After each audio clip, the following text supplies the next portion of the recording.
From Hollywood, it's time now for... Johnny Dollar. This is Jed Marsh, Mr. Dollar. Yeah, I've been waiting for you to call. The forest ranger come down to my cabin, said you was calling from one of the emergency phones.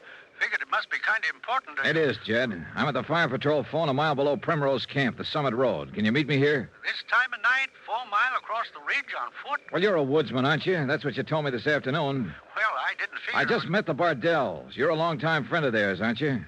Something wrong at Pop's place? I think there's something badly wrong. He and his wife are scared half to death for some reason. I haven't seen the daughter, and Pop and his wife have each told me a different story about her. That don't sound like them at all. Well, they're obviously under some kind of pressure. That so-called nephew seems to be running the show. I told you, Pop ain't got no nephew. He has now, Jed. You got any idea what's behind it, Mr. Dollar? Yes. I think it's tied in with a $100,000 payroll robbery, that wrecked car we found this afternoon, 3 murders, and you'd better meet me up here as soon as you can.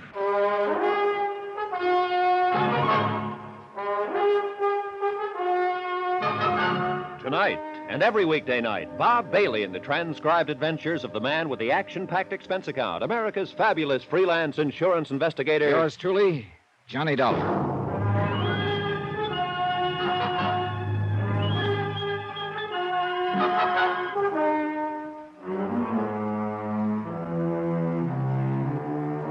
From Special Investigator Johnny Dollar, location Primrose Camp, Arizona, to the Home Office, Mid-States Industrial Insurance Company, Hartford, Connecticut. Assignment, the Primrose Matter. Expense account continued.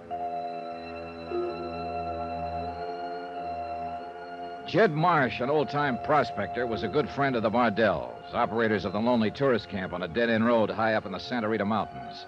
And I counted on that friendship to sway him. It did. He finally agreed to come. I hung up the ranger patrol phone and sat down on a flat pine stump to wait for him. And I hoped it wouldn't be too long a wait. The night wind sang in the high branches overhead, and their shadows in the moonlight formed strange, moving patterns of silver and black. It wasn't a good night for a jumpy imagination. I started to reach for a cigarette and matches. Get your hands up! He was behind me, and I couldn't see him, but I knew the voice. It was Pop Bardell's mysterious nephew. Get him up, move! You're up late. So are you. Now, just keep him there now. We'll see if you got it. Uh-huh. I figured you'd be packing a rod. Self-protection. I understand there are a lot of snakes around here. Maybe you understand too much, Dollar. I suppose you followed me from the camp. You're a good supposer. Now, what's the game? Well, I'm a bird watcher, and I specialize in observing the quaint habits of the night-flying titmouse. I want jokes. I'll tell you I want jokes. I guess I misunderstood you. Get up. Get up. You're not hurt. I appreciate you telling me. I asked you a question, Dollar.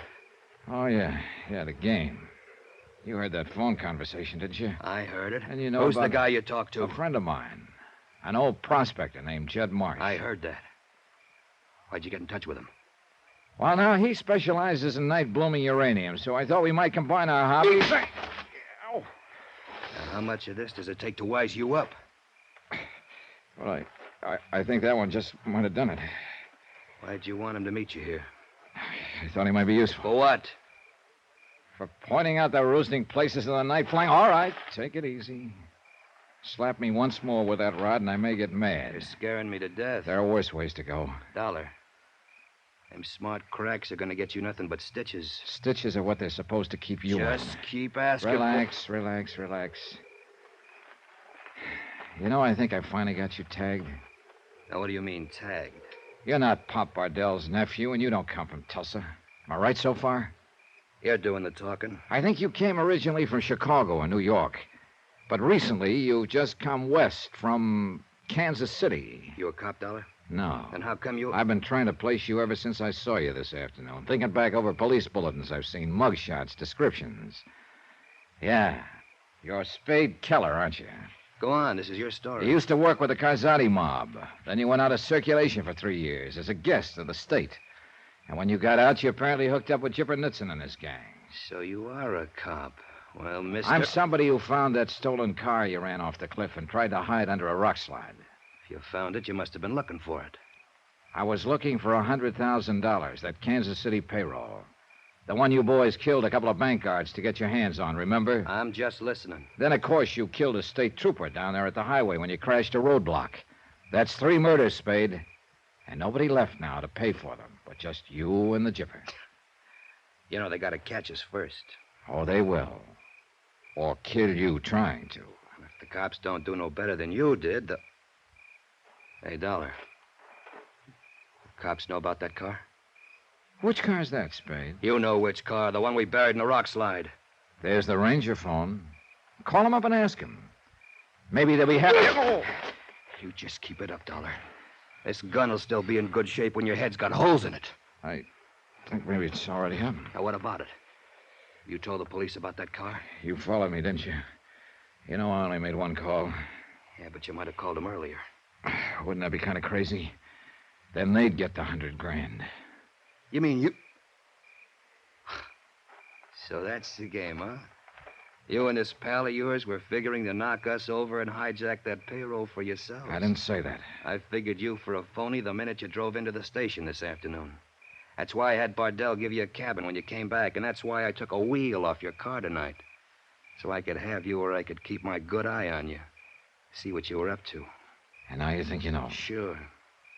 You got a hunch we'd be holed up in here somewhere after we broke through that roadblock on the Nogales Highway. So you come up to snoop around and try to get your hands on that $100,000. Spade, you're a real smart boy. You found the car and then you tagged me. So you figured Primrose camp for the hideout. How did the Bardells figure in it, Spade? And you sneaked down here tonight and phoned your pal, wanted him to come over to the camp and help you. Help you what, Dollar? You don't know where Jipper is, and you don't know where the money is. Now, what were you planning to do? I thought we might ask you. Yeah, I'll bet you did. Only it didn't work. No, it didn't work. Well, now there's nothing to do but just sit here and wait for your pal to show. And to make sure you wait quiet! So I waited quietly. Being somewhat unconscious, there wasn't much else I could do. I'd been trying to stall Spade until Jed Marsh arrived, hoping to tip Jed off in some way before he walked into the trap. But I'd been outfoxed, outmaneuvered, and finally just plain out. For how long, I don't know. But it was too long to do Jed any good. When I came to, he was already in the parlor, and the spider had pounced. What do you mean, get my hands up? You heard me, didn't you? You're done right, I heard you, but You ain't Mr. Dollar. What's going on here? Who the devil are you, anyhow? How'd you like a bullet right over your belt buckle? Now, you look here. Easy, Jed. Better do what he says. Mr. Dollar, what happened to you? The same thing that's going to happen to you if you don't get your hands up. What are you worried about, Spade? He's not even packing a gun. I suppose I make sure of that, huh? You're gall darn lucky I ain't got no gun, you shifty-eyed little sidewinder. Shut up. If I had one, I'd fill you so gall dang full of holes they would... You shoot... You hurt, Jed. Not as bad as he'll be when I pay him back for that. Get over there next to Dollar. Come on, snap it up. I'm mighty glad there's a moon tonight. I want to get that face of yours real clear in my mind, so's I'll know it next time I see it. I told you to shut up. Better relax, Jed. Spade here's pretty jumpy. He's one of the last two left now, and he knows it's just a matter of time. What I gotta do, Dollar, smash that head of yours clear open? I think you'd better go easy on that slugging stuff, Spade. About the next time you swing on one of us, the other one's gonna jump you. I was wondering if you had the same idea I had, Mr. Dollar. Either one of you makes a move, it'll be your last one. You see, Jed? He's jumpy. He and the chipper are up a dead-end road. They got no place to go from here, and Spade knows it. Couple more days, they'll figure we got clear away from this part of the country. They won't be looking for us around here. That's when we'll leave. And we'll get away with it. Provided Jed and I don't tell him where you are. You won't. That's one thing I'm real sure of. This here varmint wouldn't be aiming through us in, would he, Mr. Dollar? I wouldn't be surprised if he had something like that in mind, Jed. Am I right, Spade? What have I got to lose? That's a very logical attitude. What he means, Jed, is the fact that the gang has already murdered 3 people.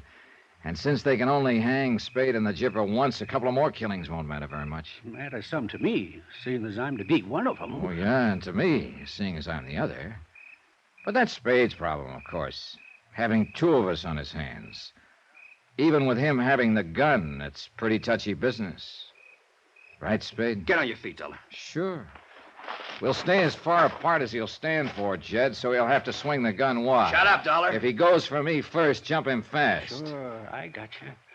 Seen it happen once in Tonopah during the gold strike in 19... Shut up, the both of you. Now, Spade's got an even worse problem, Jed. He's so scared and jumpy, he may even miss his first shot. Then he'll have both of us on him. Reckon I'd be jumpy, too, if I was standing there where he is. What are you talking about? Next to the edge of the cliff that way.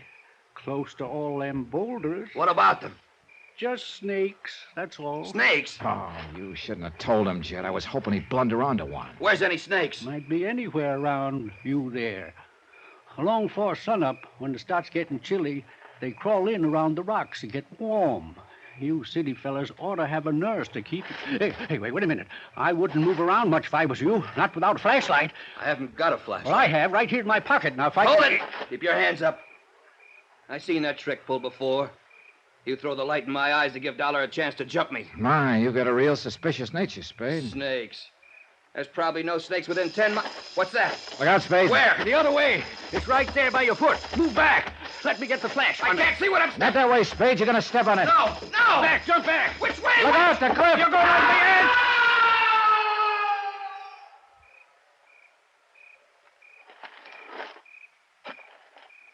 Hey, step back on that loose slab on the edge, Mr. Dollar. Yeah. Well, it was sure his last step, Jed. That must be a 400-foot drop there. I didn't aim for this to happen. I was just trying to upset him so's we could jump him. How'd you make that noise, anyway? With this set of old timber snake rattles stuck on a pine sliver. You just rub your thumb on it, and it starts them going. Use it sometimes to spook a tenderfoot. Well, you sure spoke one tonight. Can't say I'm too sorry at that, Mr. Dollar. He wasn't aiming no good for us, and that's for dang sure. 3 down now. Only the Jipper himself is left. Funny about life sometimes, Mr. Dollar. That Spade fella went around striking out at people like a snake does. And he died the same darn way, all smashed on the rocks. Just like a snake dies.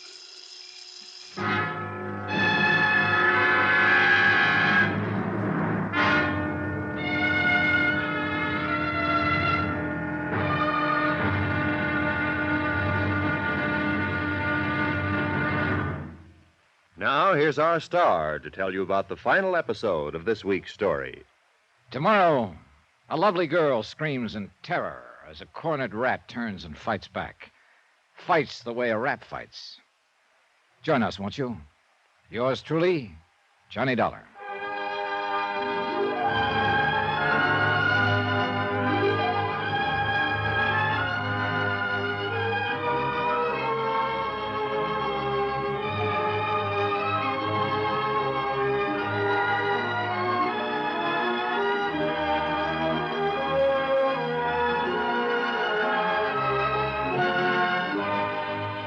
Yours truly, Johnny Dollar, starring Bob Bailey, is transcribed in Hollywood. Written by Les Crutchfield, it is produced and directed by Jack Johnstone. Be sure to join us tomorrow night, same time and station, for the next exciting episode of Yours truly, Johnny Dollar. Roy Rowan speaking.